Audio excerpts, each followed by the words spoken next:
설립할 때부터 잘못돼서 회사가 커진 다음에 이게 엄청난 세금으로 문제가 되는 회사가 꽤 많습니다.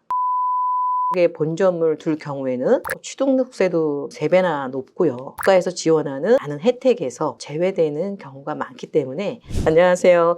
12년간 기업인들과 함께 하면서 600억 이상의 절세 솔루션을 드린 정일기업연구소 정선희 소장입니다. 반갑습니다. 자, 오늘은 법인 설립 시 주의하셔야 될 부분, 꿀팁들을 좀 말씀을 드릴 건데, 그동안 이제 많은 기업을 저희가 컨설팅 하다 보니까 설립 첫 단추부터 잘못 낀 경우가 많더라고요. 그래서 어떻게 하면 첫 단추를 잘 낄 수 있을지 그 말씀 드리도록 하겠습니다. 대표님도 진짜 엄청 많은 기업을 설립시켜 도움을 많이 주셨겠네요. 네, 저는 주로 이제 가업승계 쪽을 많이 하다 보니까 성숙한 회사들, 성장기가 이미 지난 회사들 위주로 많이 상담을 했는데, 설립할 때부터 잘못돼서 회사가 커진 다음에 이게 엄청난 세금으로 문제가 되는 회사가 꽤 많습니다. 법인 설립은 저희 연구소에서 그래도 설립도 뭐 100건 이상은 될 거예요.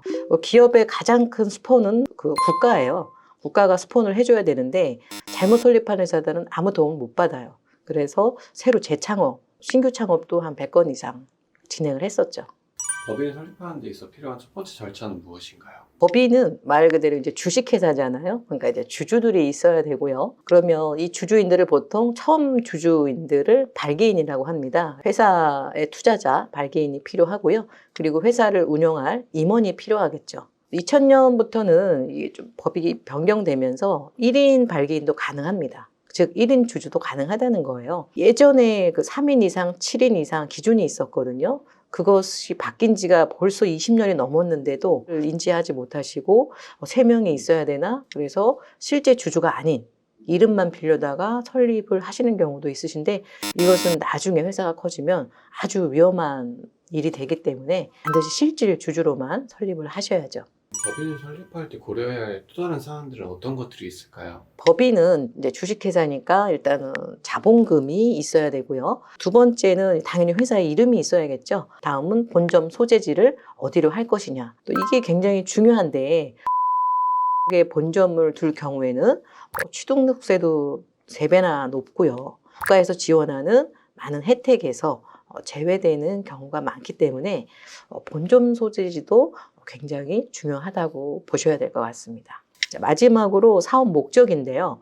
우리가 어떤 목적으로 사업을 할 거라는 게 등기부 등본상에 이제 올라가게 됩니다. 근데 이 회사가 어떤 사업 목적을 갖고 있냐에 따라서 국가에서 지원하는 부분이 또 달라집니다. 첫 번째 이제 자본금에 대해서 말씀을 드리자면, 이 회사 설립할 때 주주들이 투자한 돈이고요. 과거에는 이제 보통 한 5천만 원, 1억으로 많이 설정을 하셨어요. 그 이상 됐어야 되는데, 지금은 이제 법이 바뀌면서 100만 원으로도 하실 수도 있고, 심지어는 뭐 100원도 돼요. 근데 그렇게 하시는 경우는 없겠지만, 어쨌든 최저 한도가 이제 없어졌다라는 것을 기억하시면 될 것 같습니다. 보통은 이제 상법에서는 자본금 10억을 기준으로 해서 10억 미만의 회사와 그 이상의 회사를 좀 나눕니다.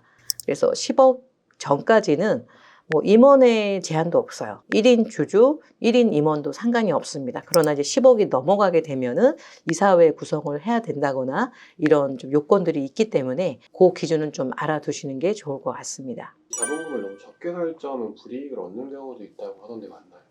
자본금이 적다고 해서 불이익은 없습니다. 어떤 문제가 있냐면, 우리가 대부분의 기업들은 금융권에서 차입을 하겠죠. 그러면 은행 입장에서 한번 보자면 자본금이 뭐 500만 원, 100만 원 이런 회사를 재정이 튼튼하다고 볼 수는 없겠죠. 대출을 해준다 하더라도 1000만 원인데 뭐 1억을 대출 받는다? 그럼 부채 비율이 확 올라가겠죠. 그런 측면에서 자본금은 좀 어느 정도 설정을 해 주시는 게 회사의 재무제표나 또 대외적인 신뢰도 이런 부분에서 중요합니다. 사무실이 있으면 그 임대료 이상으로는 해주는 게 좋겠네요.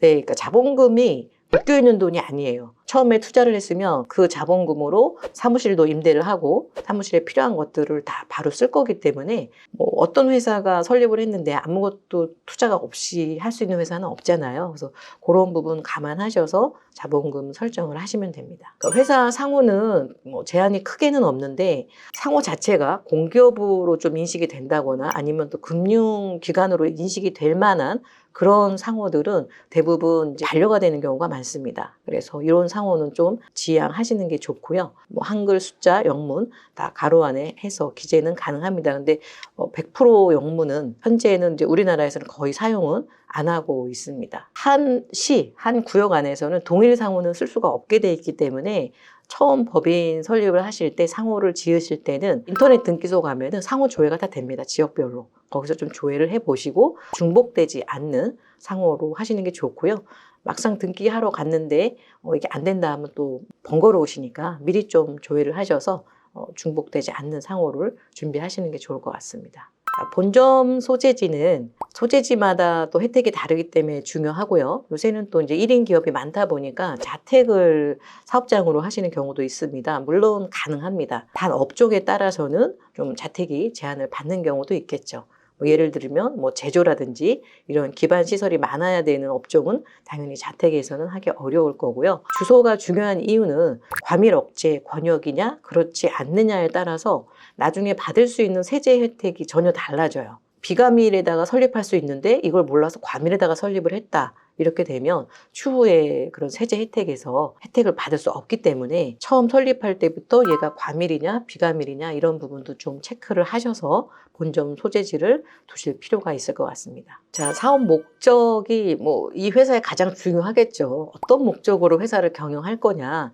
자, 이게 왜 중요하냐면 기업을 국가에서 지원을 생각보다 많이 해줘요. 1년에도 수조의 예산을 편성해서 지원을 해주는데 어떤 사업을 하느냐에 따라서 지원이 달라집니다. 특히 도소매. 이쪽에 있으신 분들은 뭔가 판다 그러면 무조건 다 도소매로 사업 목적을 많이 넣으세요. 근데 안타깝게도 국내는 도소매 업체가 혜택 받을 수 있는 게 상당히 적습니다. 제조하고 비교를 하자면 절반도 안 돼요. 실제는 내가 제조도 하고 또 판매도 하는데 이거를 도소매로만 사업 목적을 하시게 되면 그런 부분에 대한 혜택을 얻기가 어렵고요. 특히 이제 제조라고 한다고 하면은 이거를 내가 직접 생산하는 것만 제조로 생각할 수가 있으세요.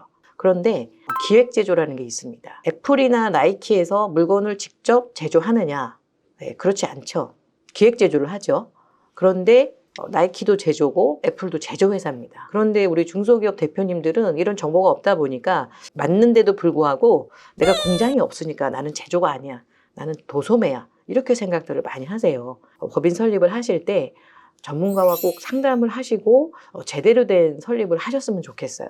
일단은 첫 번째, 국가에서 지원한 자금 충분하게 혜택을 받을 수 있고요. 두 번째는 우리가 돈을 많이 벌었어요. 그 다음에 세금인데 세금에서도 역시 또 혜택이 있습니다. 사업을 하시는 것도 중요하지만 이런 자금이라든지 세금도 중요하기 때문에 설립 때부터 이 부분 반드시 좀 체크를 하셔야 할 것 같습니다. 법인 설립할 때 들어가는 비용에 대해서 설명해 주시면 좋을 것 같아요. 법인을 설립할 때는 자본금의 0.4%의 세금이 들어가고요. 저희가 최소로 했을 때 11만 2,500원. 저희가 아까 말씀드린 과밀 지역 같은 경우는 이걸 또 3배로 내요. 그래서 제가 아까 본점 소재지가 중요하다고 말씀을 드렸는데 그러니까 수도권 내에서도 비과밀이 있습니다. 예를 들면 여기 구로 디지털 단지에도 그러니까 산업단지는 다 비과밀이에요. 인천 같은 경우도 남동공단 그리고 경제자유구역 이런 데들은 다 비과밀입니다. 말씀드렸던 것처럼 큰 비용은 들어가지 않아요. 하지만 어쨌든 등록비부터 과밀 지역은 3배다. 이거는 뭘 얘기하느냐? 나중에 지원 받을 때도 또 우리가 부동산을 매입을 하실 때 과밀 지역은 역시 또 3배 취등록세를 내거든요. 그래서 본점 소재지가 매우 중요합니다.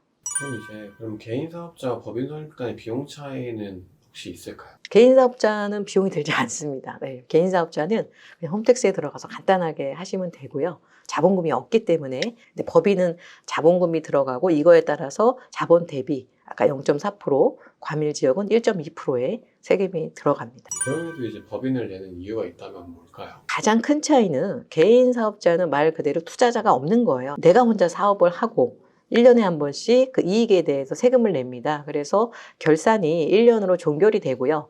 법인은 투자를 모아서 사업을 하는 거고요. 그러다 보니까 1년 결산을 하되 이 법인에 투자자들을 위한 잉여금을 남겨놓을 수가 있어요. 예를 들면 제가 개인으로 1년에 10억을 만약에 벌었다. 그러면 10억에 대한 세금을 그 해에 내고 또 넘어가야 되지만 법인에서 10억을 벌었다. 그러면 이 중에서 배당을 1억하고 9억은 남겨놓을 수 있는 거예요.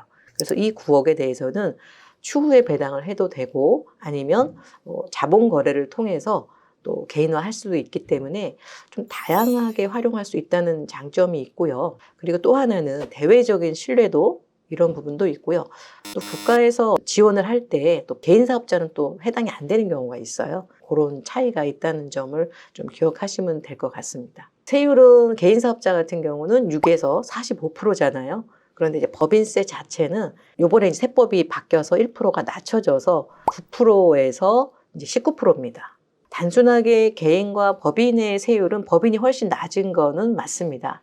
하지만 법인에 쌓여있는 돈을 또 개인화할 때는 별도의 세금이 들어가니까 이 부분도 함께 좀 참고를 하셔야 될 것 같습니다.